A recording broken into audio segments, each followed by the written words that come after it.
Baik, selamat sore saudara-saudari.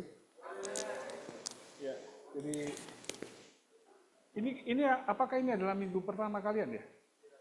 Ya, minggu pertama ya. Oke. Beberapa orang saya sudah kenal. Yang semester 2 saya sudah kenal.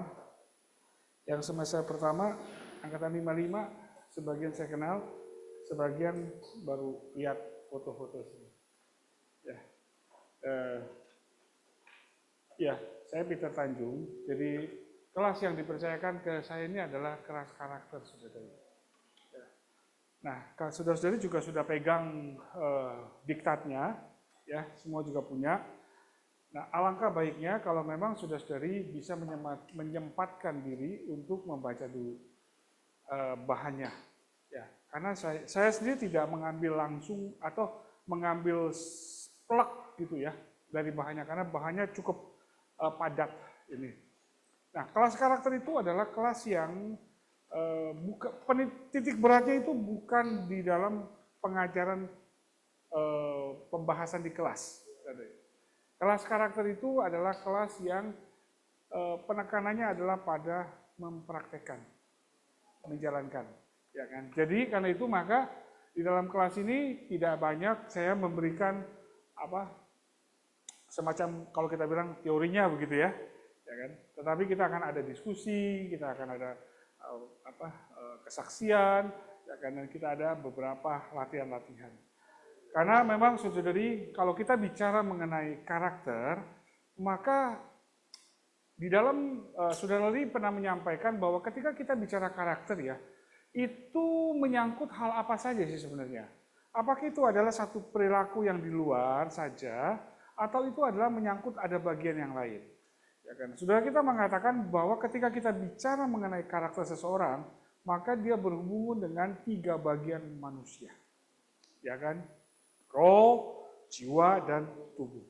Ya kan? Dia berhubungan. Dia tidak cukup kalau dia hanya membahas seperti kebiasaan saja yang dibangun terus-menerus, nanti lama-lama menjadi satu sifat ya, lalu dia menjadi karakter.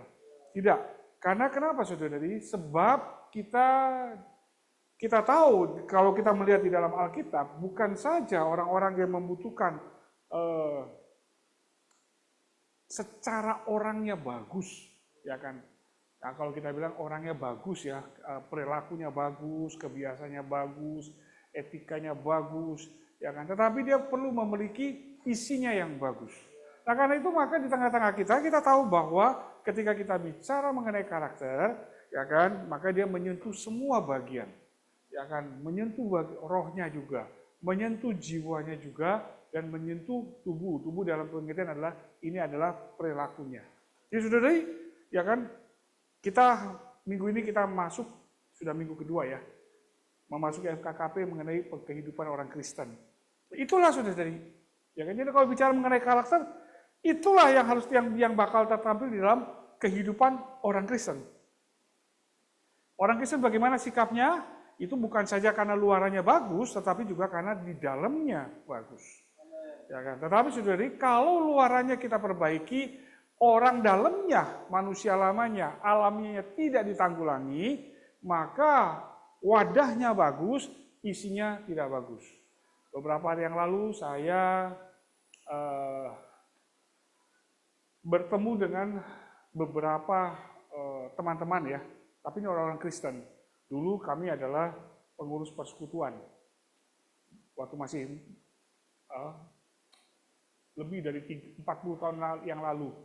Ya kan, lebih dari 40 tahun lalu kami adalah pengurus persekutuan di kampus. Ya kan, kita nih masih berkecimpung lah, artinya karena kita masih ada interaksi, lalu kumpullah lewat Zoom. Apa yang mau dibicarakan? Dibicarakan salah satunya yang paling penting adalah bagaimana menyiapkan alumni-alumni yang lulus dari kampus, ya kan, kemudian mereka ini bisa tetap di dalam dunia kerja, mereka tetap bisa menjadi saksi Tuhan. Itu, ya kan? Lalu apa yang menjadi tantangan masalah yang terbesar hari ini? Ya kan, salah satu yang menyebutkan senior mengatakan masalah korupsi itu adalah masalah yang paling besar saat ini di Indonesia. Ya kan? Artinya apa? Tidak kekurangan orang yang pintar, tetapi kita kekurangan orang yang ya kan, yang ada integritas gitu loh. Orang justru yang korupsi yang paling besar adalah orang-orang yang pintar. Kalau orang nggak sekolah ya, hatinya polos, orang desa, korupsinya nggak banyak, paling orang desa. Tapi kalau sekarang korupsinya begitu besar sekali, itu pada orang-orang yang pintar, ya kan. Tetapi kemudian saya juga melihat lagi ya, katanya gini, ada satu hamba Tuhan, ya kan. Ini saya lihat di YouTube ya, di YouTube apa di mana saya lupa. Iya kayaknya di sosial media. Ada satu hamba Tuhan itu yang dikatakan pendeta, ya kan sangat terkenal sangat terkenal lah, ya kan namanya siapa itu ya. Tapi kok saya nggak pernah dengar namanya. Tapi orang itu mengatakan itu orang ada di barat lah. Kenapa dia itu begitu terkenalnya, ya kan begitu besar denominasi yang dibangunnya sampai puluhan ribu dan begitu mempengaruhi kekristenan di atas muka bumi. Ini mungkin kelompok-kelompok megachurch gitu ya. Ya. Kemudian dia jatuh di dalam dosa. Gitu. Ya kan? Lalu kemudian orang bertanya dan mewawancari dia, kenapa Anda bisa jatuh? Kayak gitu. Anda ini pendeta besar, ya kan? Ada karisma, ya kan menggembalakan denominasi yang luar biasa besar sekali gitu. Lalu kenapa Anda jatuh? Ya, artinya jatuh dalam dosa begitu ya. Dia bilang gini. Dia pewawancara bilang gini, apakah Anda tidak mengasihi Tuhan? Dia bilang gini, saya tetap mengasihi Tuhan. Saya mengasihi Tuhan. Hanya yang hilang adalah saya kehilangan takut akan Tuhan. Ini jawaban si pendeta itu. Saya berpikir ya, kalau orang mengasihi Tuhan, ya kan, kemudian apakah betul kemudian bisa kehilangan rasa takut akan Tuhan? Ya kan? Karena takut akan Tuhan, kecuali takutnya adalah bahwa ini Tuhan yang kejam, ya kan, Tuhan yang galak. Tapi kalau ini adalah Tuhan yang saya kasihi, ya kan, bagaimana kemudian saya bisa kehilangan? Saya seperti gini, saya mengasihi orang tua saya, ya kan, sampai dia tua kayak apapun juga, lemah badannya apapun juga, berani nggak kita kurang ajar? Kan nggak berani dong, saudara-saudari. Ya, ada rasa mengasihi, ada rasa hormat, ya kan, ada rasa takut yang pantas, begitu.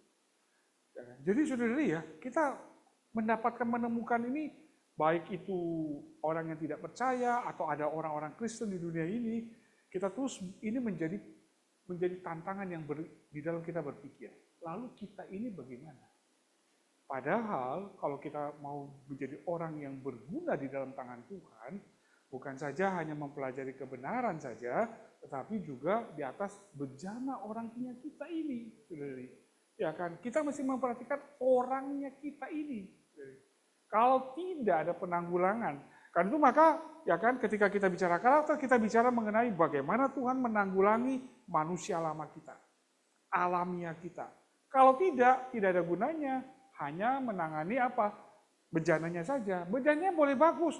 Tidak usah dari pelatihan FPT, saudara-saudari. Belajar karakter itu tidak perlu dari pelatihan FPT. Ya kan? Boleh kalau hanya butuh karakter saja ya.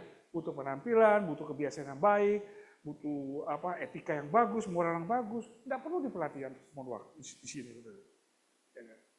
Bisa belajar di tempat-tempat lain ada banyak.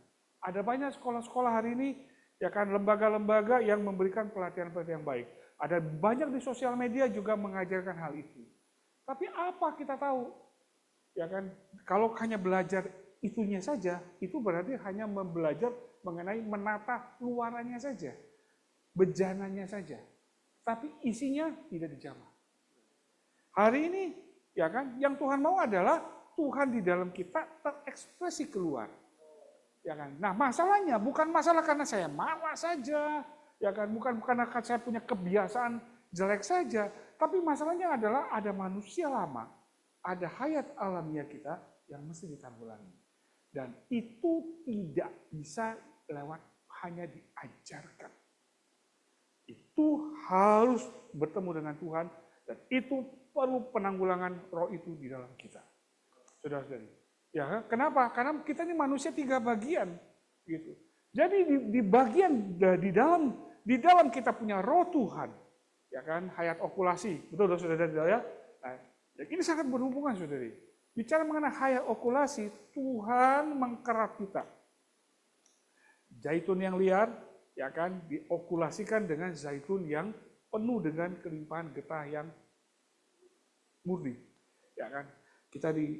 Kemudian maka terjadilah aliran hayat, penyatuan hayat, hayat ya kan ilahi, hayat insani kita, ya kan. Kita penanggulangan ini adalah dari dalam, ya kan, dari dalam kita, gitu. Nah kemudian saudari, ya kan, lalu kita biasa-biasa saja. Tidak, ini di dalam bekerja, mulai dari roh kita, menanggulangi di dalam jiwa kita, ya kan, manusia alamiah kita, lewat kita bersatu. Oke, ini bagus di dalam. Lalu kemudian bagaimana di luarnya? Ya kan? Nah, ini harus diekspresikan. Sebab orang lain tidak melihat kita yang di dalamnya.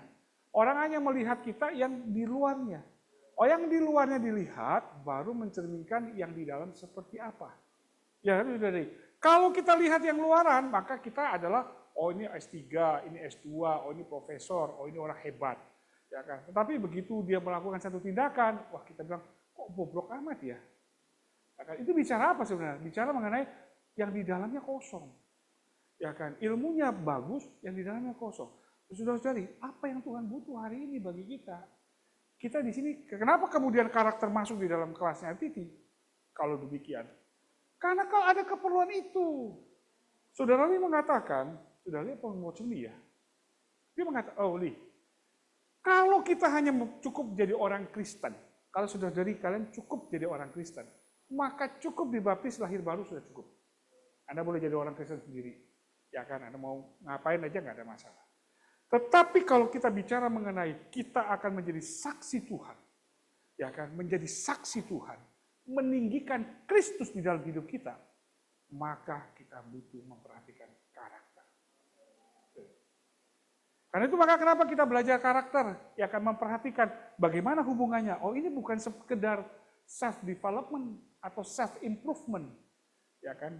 Saudara kita di tengah-tengah kita memakai kata character development, pengembangan karakter. Kita perlu mengembangkan karakter yang proper bagi seorang yang melayani Tuhan. Jadi kalau kita bilang melayani Tuhan, itu tidak hanya berlaku untuk full timer, tapi untuk semua kita. Ya kan? Entah posisinya Anda adalah full timer, Anda adalah AKM, tidak peduli. Pokoknya kita adalah orang-orang yang hari ini melayani Tuhan. Ya kan? Maka kita mesti punya karakter yang tepat, yang proper, ya kan? Tapi itu berkaitan dengan dalamnya kita, orangnya kita.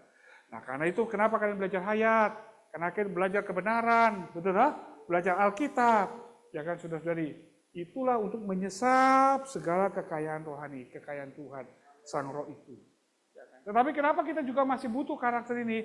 Kita tahu bahwa hayat di dalam kita ini harus diekspresikan dan dia memerlukan wadah yang proper. Hari ini kita bahas mengenai apa ya? Judul kalian apa nih? Apa? Menebus waktu. Oke, yuk kita lihat sebentar ya. Saya tidak membahas terlalu banyak yang dari, saya ambil judulnya, saya ambil beberapa hal aja, ya kan. Kemudian kita akan melakukan beberapa hal. Jadi kita bicara mengenai menebus waktu, redeeming the time. Nah, Alkitab bicara apa ketika bicara mengenai menebus waktu? Ya kan? Redeeming the time. Ya kan? Oke, terus bisa. Oke. Lanjut.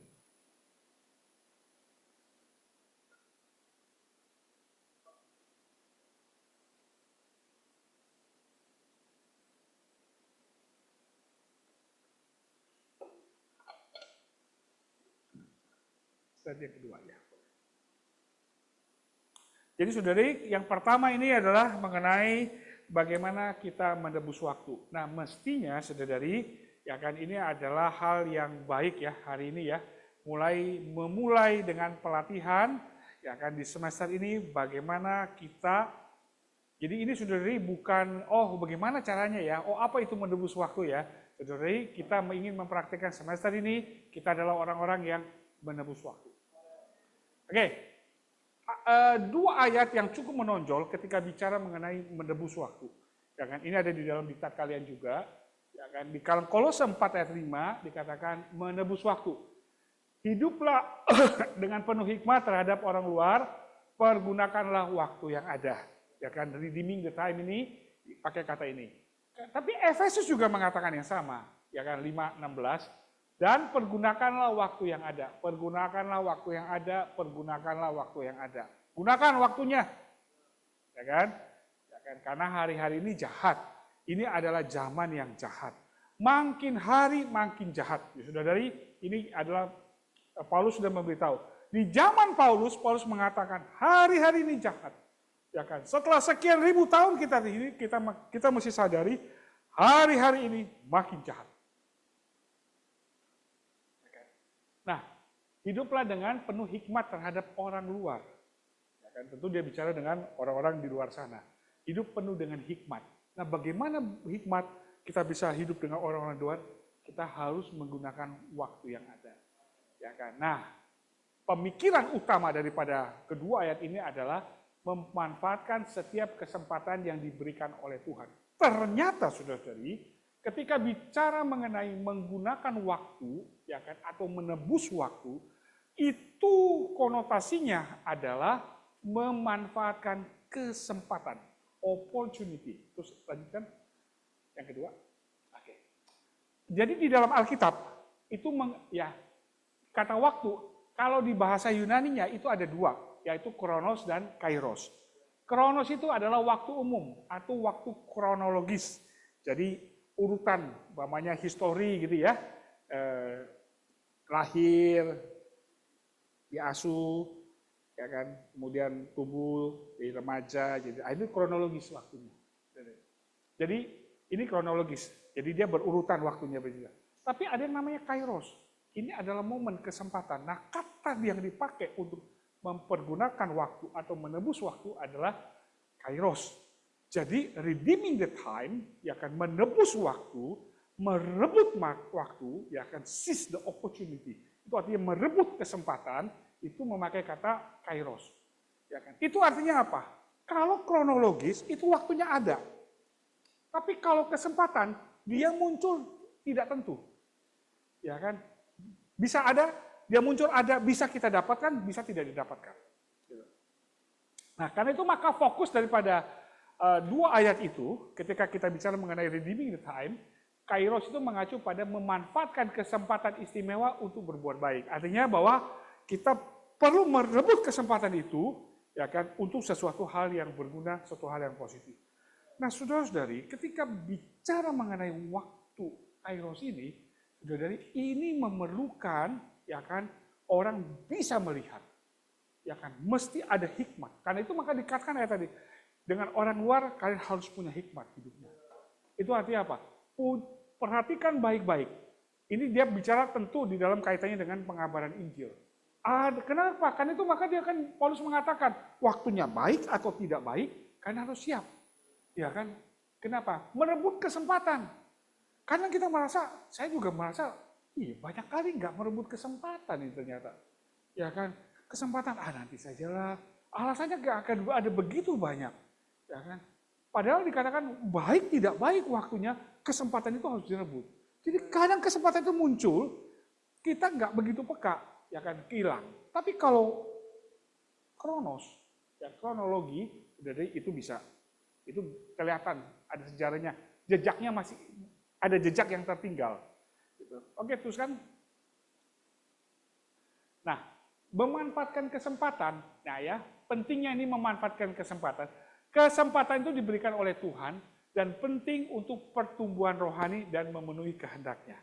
Saudara-saudari, kita ini semua dibatasi oleh waktu. Saudara-saudari pahami, ya kan, kita dibatasi oleh waktu. Kita hidup di dalam waktu.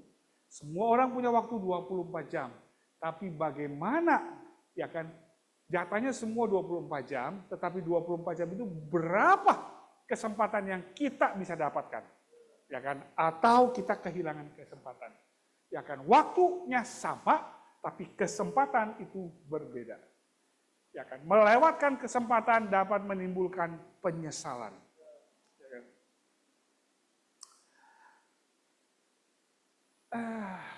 Itu sama seperti kita kuliah lah, saudari, ya kan. Ada yang orang bisa mengejar waktu yang diberikan, ada yang orang akhirnya sampai waktu titik terakhir gagal, ya kan. Akhirnya nggak bisa menyelesaikan, sudah ngabisin waktu begitu banyak, akhirnya yang terjadi adalah terpaksa harus meninggalkan kampus, ya kan, tanpa ada hasil. Mau dikembalikan sudah tidak bisa, ya kan. Lalu mau bicara apa? Kesempatan dia yang pegang, ya kan. Kesempatan kita yang pegang masing-masing. Terus kan? Baik, sekarang saudara-saudari, saya mau kalian pilih salah satu daripada kisah ini. Ini hanya sebagian kisah dari contoh mengenai mengambil kesempatan. Sekarang saudara-saudari coba buka, kita pakai waktu mungkin 10 menitan gitu. Ya kan? Sampai 5.20, 5.30. Setiap orang ambil satu saja yang mana ya. Saudara pilih saja yang mana, ya kan? Baca sebentar. Saudara coba lihat ya, di dalam cerita kisah ini kisah ini kalau mau dimaknai luas sekali ya, saudara. Saya cuma mau saya mengajak kalian adalah coba lihat dari kisah ini, ya kan? Karena di dalamnya ada satu contoh-contoh, ya kan, dari tokoh-tokohnya yang mengambil kesempatan, yang merebut kesempatan, yang memakai kesempatan, ya kan? Nah, coba saudara lihat, bayangkan sekarang, di titik mana orang itu mengambil kesempatan? Lalu coba bayangkan, kalau dia tidak mengambil kesempatan itu, maka apa yang terjadi sebenarnya? Oke? Silakan. 10 menit ya. Kalau bisa kurang dari 10 menit. Cepat saja.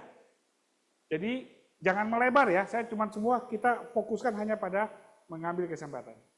Kalau sudah jadi ada cerita, ada kisah di luar ini, silakan, boleh, gak apa-apa. Ya kan? Kalau nggak ada, pakai kayak gini dulu.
Shenghu udah balik timbal.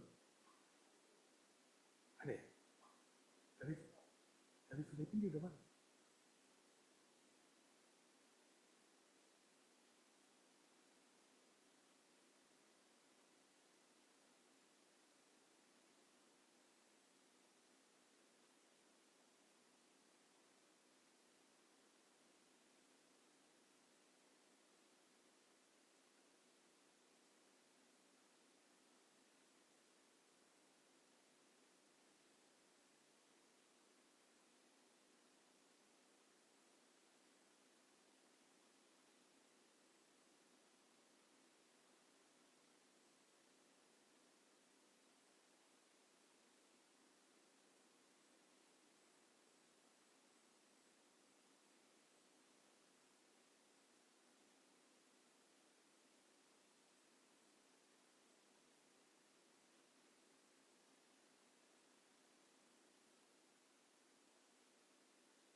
Amin. Tuhan Yesus ya. Saya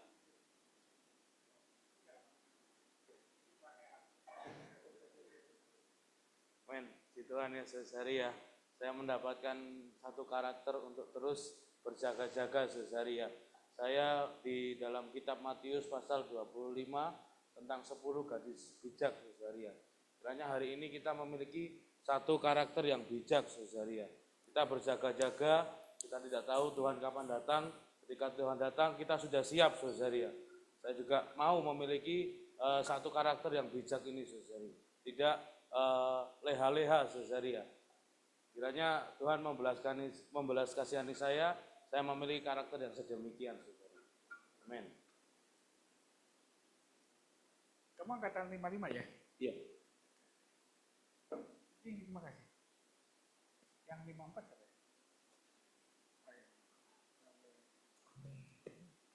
Berarti jawabannya mesti lebih, karena kan ini kan masih baru toh. Itu puji Tuhan. Jadi kalau sampai kesempatan itu tidak diambil, maka amin. Saya menikmati di Matius pasal 25 tentang kisah 10 gadis saudara-saudari. Di sana itu 10 gadis ini memiliki kesempatan untuk berbagian dalam penjemputan mempelai laki-laki. Kesempatan itu dimanfaatkan seharusnya saudara-saudari. Namun 5 diantaranya tidak memanfaatkan kesempatan yang ada. Mereka memang berbagian di dalam ikut 10-nya berbagian, namun yang 5-nya tidak mempersiapkan merebut kesempatan dengan baik. Mereka datang tidak membawa buli-buli minyaknya, saudara. Sehingga ketika mereka menunggu, mereka lagi tidak menebus waktu di situ, saudara-saudari. Mereka masih ada waktu untuk menunggu, malah mereka memanfaatkannya untuk tidur, saudara-saudari.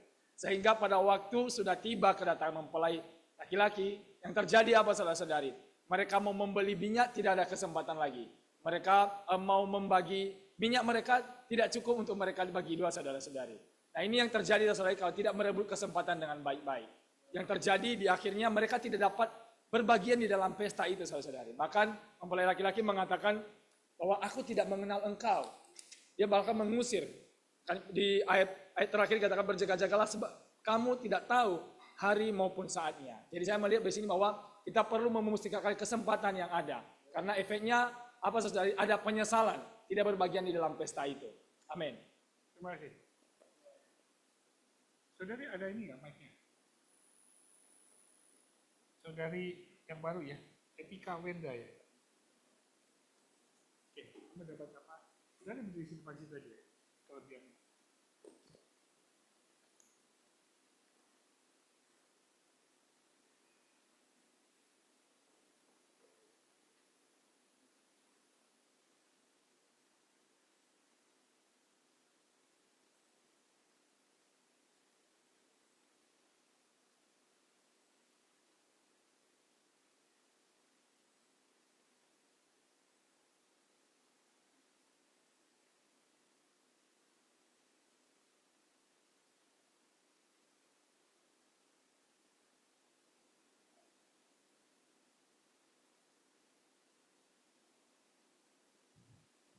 Amin, puji Tuhan, saudara-saudari.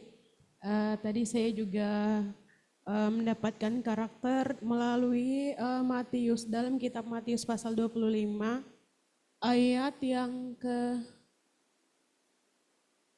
tentang gadis bijaksana, 5 gadis bijaksana dan 5 gadis bodoh. Di situ saya mendapatkan bahwa 5 gadis bijaksana ini adalah mereka yang merebut kesempatan, mereka yang berjaga-jaga. Hari ini ya kita juga perlu menjadi seperti 5 gadis bijak ini yang berjaga-jaga, tapi seringkali saya menjadi seperti 5 gadis bodoh ini.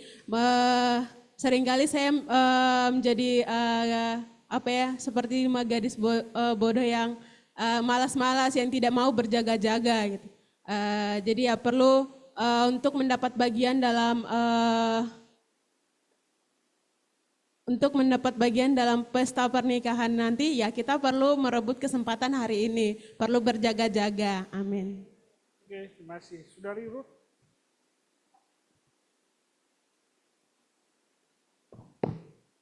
Nampak ya.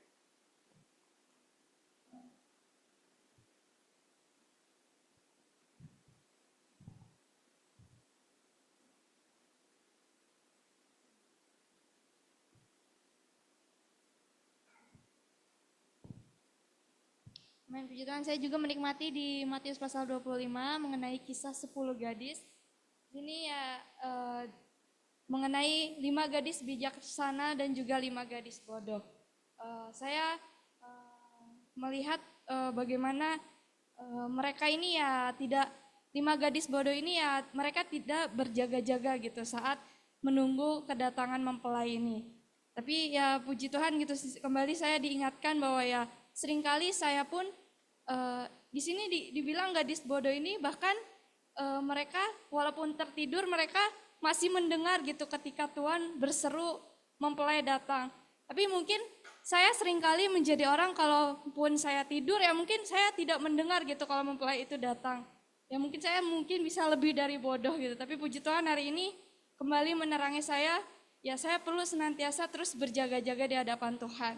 Karena dibilang juga ada, tidak sanggupkah engkau berjaga 1 jam saja dengan aku gitu. Puji Tuhan hari ini aku kembali menikmati bahwa ya pentingnya berjaga-jaga kapanpun, saat dimanapun saya berada gitu. Karena ya kita tidak tahu waktu dan harinya akan tiba. Terima kasih. Nah, itu contoh sudah ada banyak sekali ya di dalam Alkitab yang ada nilai-nilai daripada perlunya kita mengambil kesempatan. Kalau kita dilihat daripada Matius pasal 25, maka itu disebut dengan gadis bijak dan gadis bodoh. Itu menyangkut IQ-nya atau menyangkut apanya?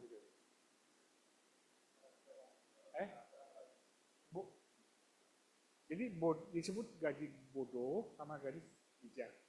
Itu menyangkut IQ-nya, yang satu agak jongkok, atau yang satu cukup lumayan juga?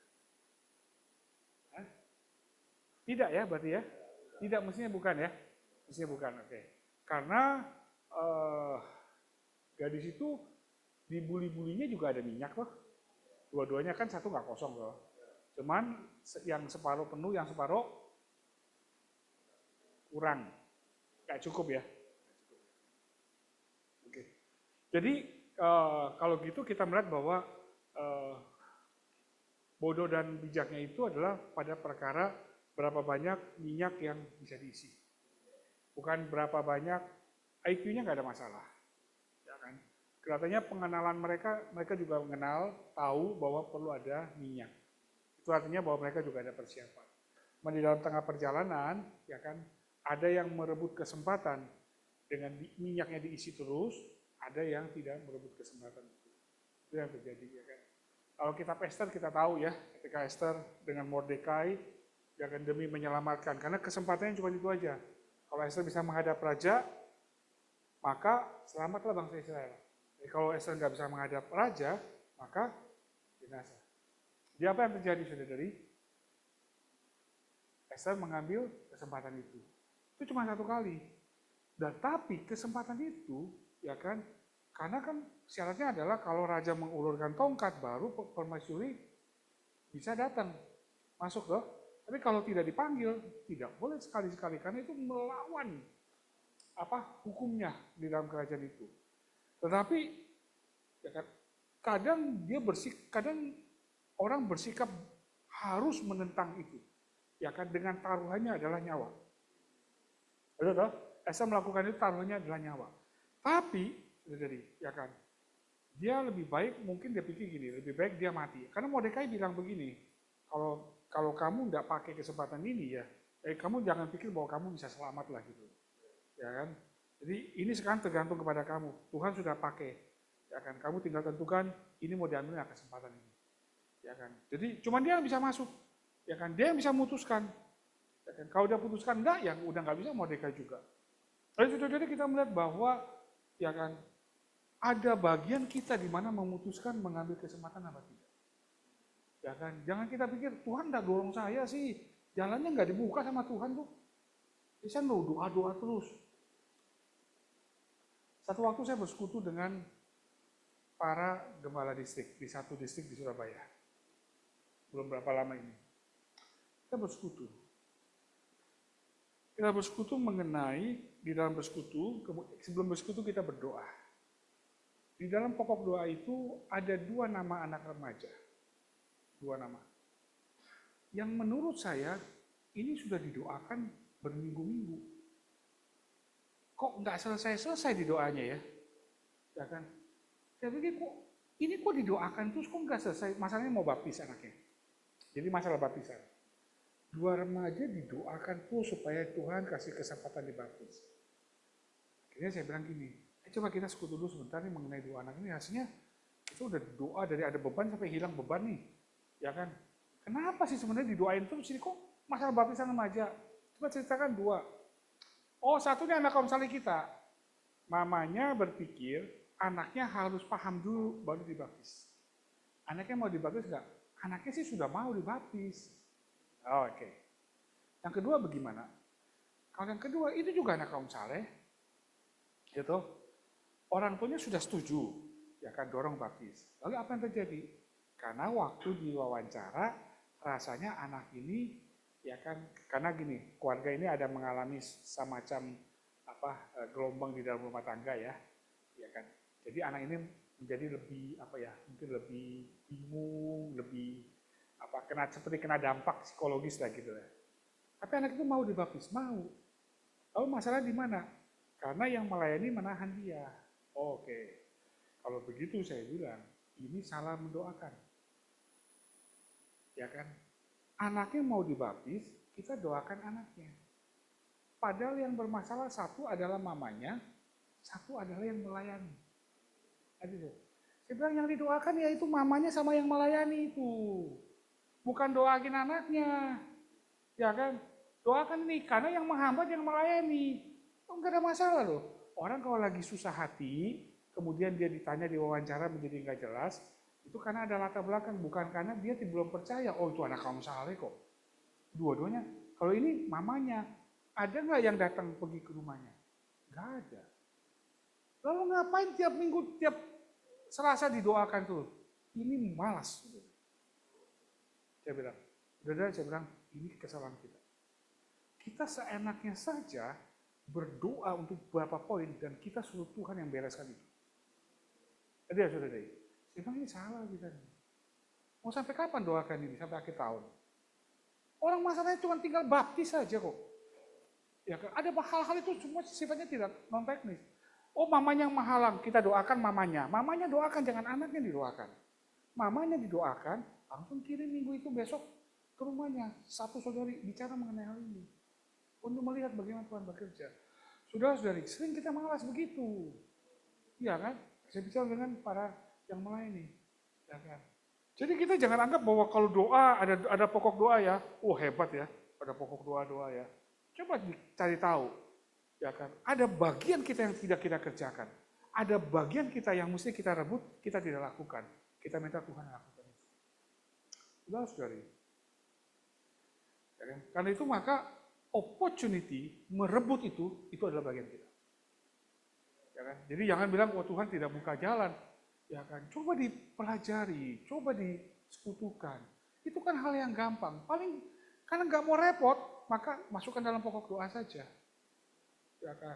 Orang doa dari ada beban sampai hilang beban. Ya kan? Bagaimana ternyata masalahnya nggak, karena kita malas untuk melihat, memikirkan. Coba waktu itu kalau Esther, ya kan, malas, nggak mau peduli, udahlah, suruh puasa lagi, tambah lagi, udah 3 hari, 7 hari, tambah 2 bulan lagi puasa lagi dah. Nanti Tuhan juga ubah. Ya toh, bisa begitu. Lain nasibnya sudah dari. Ya kan? Sampai hari ini kan masih dirayakan toh di Israel toh. Keselamatannya Israel dari siapa tuh? Hanam ya? Haman ya? Iya. Dirayakan sebagai apa? Hari raya apa itu? Hari raya Purim. Itu masih dirayakan sampai sekarang. Jadi di Israel ada hari raya yang sampai hari ini dirayakan. Dan itu sebagai hari raya yang penting. Karena itu adalah pembunuhan genosida toh. Ya kan? Kalau terjadi itu adalah pembunuhan bangsa itu.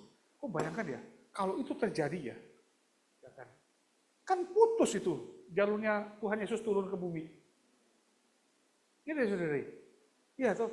Jadi kadang-kadang perkara itu kecil, ya kan? Kita lalai, ya kan? Kita anggap lebih rohani kalau serahkan sama Tuhan semua. Lupa ada bagian kita tidak dikerjakan. Ya kan? Coba itu bagian ini, 10 gadis. Nggak bisa ditolong. Ya kan? Nggak bisa ditolong, habis waktunya. Ya kan? Habis waktunya. Nah, kita lihat ada banyak hal. Nehemia, ya kan? Begitu mendengar, dia langsung berinisiatif. Ambil putusan. Ya kan? Dia pergi lah. Dia pergi dulu sendiri, dia survei. Nehemia ini bukan nabi ya, tapi ya, dia kan pegawai istana saja. Tapi dia pergi, dia AKM. Dia pergi dia merebut kesempatan itu. Dia ambil cuti. Dia pergi. Udah. Baru kemudian terbangun. Kenapa? Ini keperluan Tuhan. Jadi saudara-saudari, ketika kita, ini semua berkaitan dengan keperluan Tuhan. Ya, dari bagaimana Tuhan bekerja, sangat bergantung juga bagaimana hari ini kita bisa mengambil kesempatan. Oke, teruskan.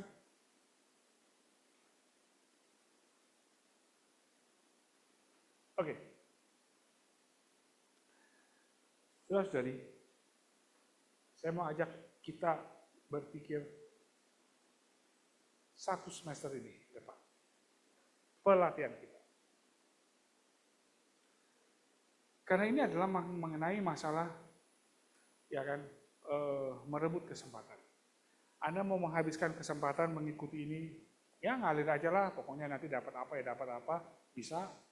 Atau saya mau betul-betul mendapatkan sesuatu. Dan saya harap kita merebut kesempatan. Saudara-saudari jangan anggap bahwa kalau semua lulusnya sama loh itunya. Kemajuannya, beda. Saya mesti ngomong gitu. Waktu kalian lulus dari pelatihan, berdiri di Sentul, gitu ya, beda kualitasnya. Tiap-tiap orang pasti beda. Ya kan? Ada yang betul-betul lulus dengan bagus, ada yang lulus juga nggak ada apa-apanya. Ada yang sudah lulus pulang nggak sidang. Ya kan? Berapa banyak udah kita tahu. Ada yang lulus bagus, ya kan? Kita nggak anggap. Kenapa? Itu bergantung dari bagaimana dia mengambil kesempatan itu. Sekarang kita pikirkan baik-baik, sudah dari 1 semester ini ke depan, 4 bulan ya? Berapa bulan ya? 4. Kayaknya 4 bulan ya. Berkaitan dengan waktu. Coba saudara-saudari, ya kan? Saya mau mulai dengan yang tengah dulu. Kalian sekarang pikir baik-baik ya. Coba tuliskan 1 sampai 3. Hal apa di atas diri kalian yang kalian merasa di aspek hal itu saya paling banyak tidak merebut kesempatan. Misalnya, ada orang yang selalu terlambat. Karena dia memang orang yang tidak perhatikan. Ya kan? Jadi terlambat. Kayak ada apa-apa selalu terlambat. Ya kan? Selalu terlambat. Ya kan? Jadi bagi dia merebut kesempatan seperti datang tepat waktu atau apa dia nggak peduli. Oke, catat 1. Saya ada orang yang nggak begitu perhatikan jam, gitu. Suka terlambat, masuk kelas terlambat. Ini mungkin baru 1 minggu ya, tapi saya nggak tahu nanti kalian ke depannya seperti apa. Tapi kalian perhatikan coba, di aspek waktu, apa yang menurut kalian paling lemah, yang sering kali berulang terjadi. Bisa temukan nggak? Coba mikir ya. Tulis. Yang banyak-banyak. 1, 2, 3 aja.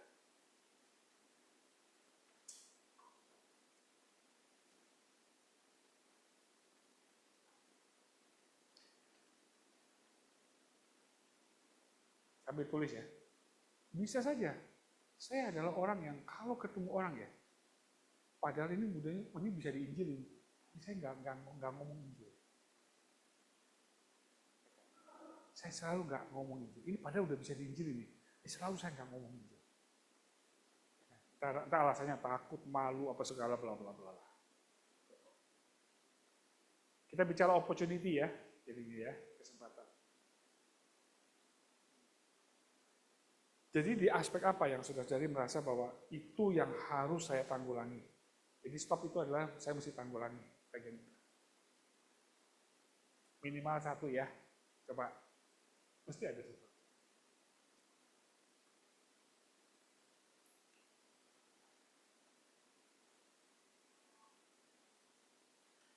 Yang kedua, sambil tulis saja ya, tidak apa-apa. Kalian sambil dengar, sambil tulis saja. Kayak mulai ke sana yang continue. Mesti ada satu hal yang baik yang di dalam diri kalian mengenai merebut kesempatan. Apa? Di aspek apa kalian cukup bagus? Atas kesempatan itu saya selalu. Misalnya, saya adalah orang yang tepat kalau saya baca Alkitab di waktu yang tepat. Saya nggak pindah-pindah. Nggak. Ada orang yang baca Alkitabnya pagi, entah siang, entah malam. Tiap kali loncat-loncat terus gitu loh. Tapi saya adalah mungkin adalah orang yang pagi hari akan selalu tepat saya baca Alkitab. Atau malam hari bawa doa atau apa ya, apa saja. Ini satu contoh aja. Dan itu masalah saya merebut. Apa sesuatu yang bagus yang mau saya pertahankan? Saya pertahankan kebiasaan itu. Karena itu bagus, kebiasaan bagus. Kalau yang start adalah aspek apa di dalam pelatihan ini berkaitan dengan merebut kesempatan saya mau mulai lakukan. Anda bikin nggak? Nah, kalian boleh tulis lebih dari 1, boleh tulis lebih dari 1, tapi nanti kita akan tentukan 1 saja.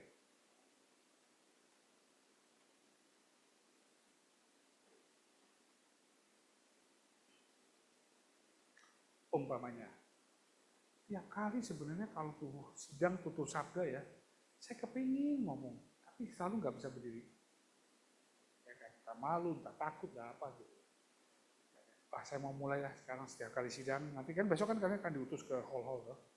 Saya mau mulai, pasti saya mesti berdiri. Ambil kesempatan bicara 1 menit, 2 menit. Dari itu adalah belajar. Coba kenali diri kalian dulu.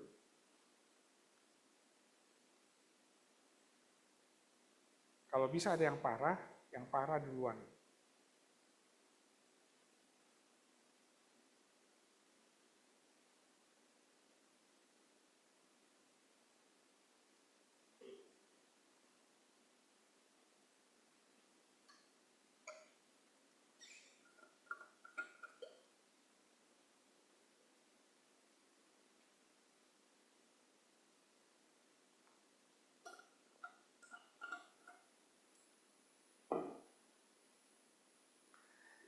Ini ada cara yang simpel yang bisa kalian pakai untuk belajar membangun satu kebiasaan. Jadi kalau kita bicara mengenai hal menebus waktu, itu artinya merebut kesempatan. Ya kan? Tapi kita masih tahu dulu, ya kan? Mungkin saudara ada yang sudah tahu silakan tulis, ada yang masih mau perlu, ya kan? Mau perlu mikir lagi silakan lagi. Saya kasih contoh ini saja. Maksud saya gini saudara, kalau tidak ada tekad di dalam diri kita, kalau kelas ini cuma kalian dengar gini saja, maka rasanya tidak ada banyak bantuan. Ya kan? Dan buat saya juga enggak, saya termasuk orang yang nggak suka, maksudnya buat diri saya, bukan nggak suka buat kalian, buat diri saya, ya kan. Saya belajar juga hal itu. Jadi saya belajar bagaimana membangun sesuatu yang ini di dalam porsinya saya. Saya mesti tahu dong. Saya ini orang yang gak gitu konsisten ya. Saya sudah nentukan ini ya, tapi dia bisa loncat-loncat. Sekarang saya lagi coba mempelajari gimana ya supaya kebiasaan ini ya saya bisa konsisten. Kalau saya pikir bisa nggak dilakukan, mestinya bisa, masuk akal, karena tidak terlalu muluk, gitu, ya kan? Umpamanya, saya kalau ketemu orang baru, saya mau minjem. Karena hambatannya kan banyak loh. Ini mesti ditetapkan dulu sendiri. Saya mesti pakai, saya mesti dobrak. Ya kan? Kalau ketemu orang, bagaimana bicara? Ya kan? Buka jalan apa-apa. Nah, terus kemudian mulai berpikir, gimana ya, cari jalan ya, ngomong apa ya, siapkan apa ya, gimana mulainya ya. Itu. Sudah ketemu? Karena itu sudah dari PR ya. Sebelum ketemu lagi kelas depan, coba cari satu. Cari aja satu. Di semester ini, saya mau jadi orang yang merebut kesempatan apa. Saudara harus kuatkan tekad itu. Ya kan? Kalau tidak, kalian tidak belajar apa-apa. Ya kan? Kalau mau belajar, mau tahu gimana merebut kesempatan, itu bagian saya yang menentukan. Ya kan? Bagian mikir saya. Gitu loh. Ya kan? Minyaknya lima gadis yang tidak bijaksana itu, ya kan? Pokoknya mau masuk ke perjamuan, minyaknya penuh. Cara penuhnya bagaimana? Ya urusanmu bikin penuh. Ya toh? Bagian yang terima tamu adalah mana minyaknya? Penuh, masuk, penuh. Kosong, dia nggak ngurus. Cari sendiri penuh. Sudah deh. Karena itu maka kita punya tanggung jawab. Ya kan? Stop. Kalau sudah dia tahu ada sesuatu yang, ya kan, satu kebiasaan, ya kan, seperti menunda-nunda. Ya kan itu sama itu kan menunda-nunda adalah seorang yang itu toh, yang membuang-buang kesempatan toh. Itu mesti di stop. Tapi pilih, nggak bisa kita bilang saya mau berhenti menunda-nunda. Padahal semua saya tunda-tunda, ya kan? Lalu mau yang mana mau saya berhenti? Pilih satu dulu. Oh ya saya mau nunda, mau apa ya? Saya tiap kali umpamanya kalau pembersihan, ya kan mau langsung bareng sama yang lain, ya kan? Nggak nunda-nunda mengerjakan yang apa dulu saya mau langsung gitu. Ya kan? Itu umpamanya contoh. Ya kan? Jadi saudari kalau ada satu langkah kecil yang dilakukan, maka ada harapan yang lain bisa diperbaiki. Continue adalah sesuatu yang sudah bagus, ya kan? Dan kalian terus mau kembangkan itu menjadi. Sudah dari yang kecil-kecil ini kita perhatikan, kita bina kita diri kita. Oke? Yang lanjutnya, langkah praktis. Oke, ini cuma langkah praktis saja ya. Kita baca ya. Ini perlu menjadi sensitif secara rohani, ya kan? Nah, saudari, bagaimana punya perasaan sensitif rohani ini? Itu adalah dengan menjaga persekutuan kita dengan Tuhan, ya kan? Ini tanggung jawab kita. Kalau kita dengan Tuhan baik, maka saudari kita akan punya, ya kan, sensitivitas dari perasaan rohani ini, sehingga, ya kan, kita bisa menjadi orang lebih bertanggung jawab. Ya kan, tidak akan bisa lebih merebut kesempatan lebih banyak. Kenapa? Karena Tuhan terus memberikan kesadaran di dalam saya gitu. Ya, jadi, oke. Kemudian terus yang kedua, hindari penundaan. Oke, ya kan, kalau kalian sudah menunda-nunda, hindarkan penundaan. Ini praktis ya saudari. Ya kan? Saudari, ini tidak ada di dalam buku kalian. Ini diambil dari Collected Watchman. Kan itu maka nggak ada di tempat kalian. Jadi saya ngambil dari. Jadi ini tulisannya bukan saya nemukan, ini adalah yang ditulis oleh Watchman. Ya kan?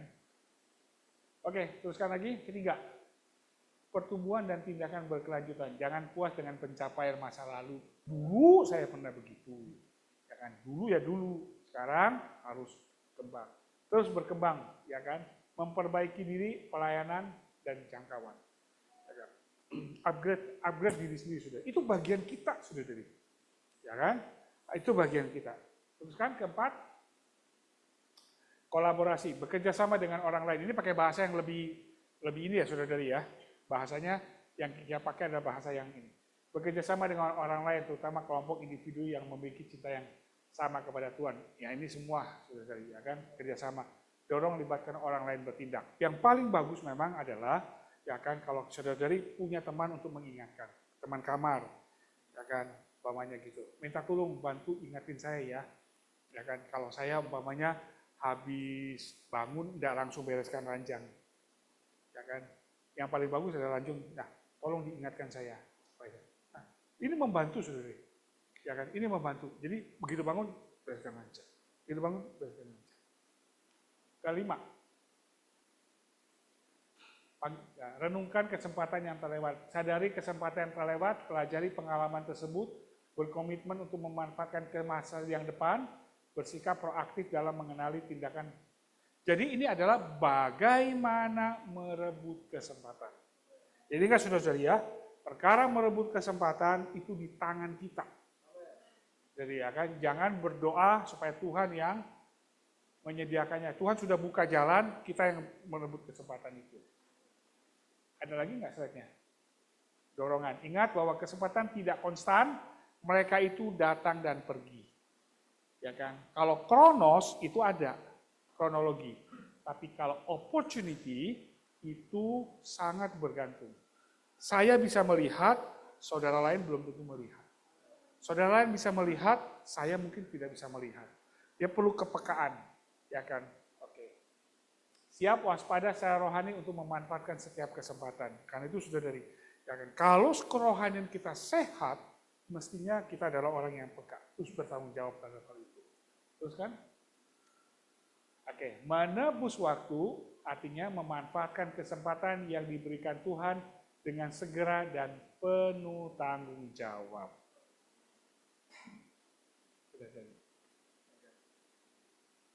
Orang tua ya, kayak saya dengan beberapa saudara-saudara ya, ada satu hal yang kemudian kita sadari di usia yang sudah 60-an begini ya, yaitu apa? Kok makin banyak yang mau dikerjakan ya? Makin banyak yang mau dikerjakan. Kok melihat ini, bisa melihat itu, melihat itu. Itu mungkin karena semakin jalannya usia, gitu ya.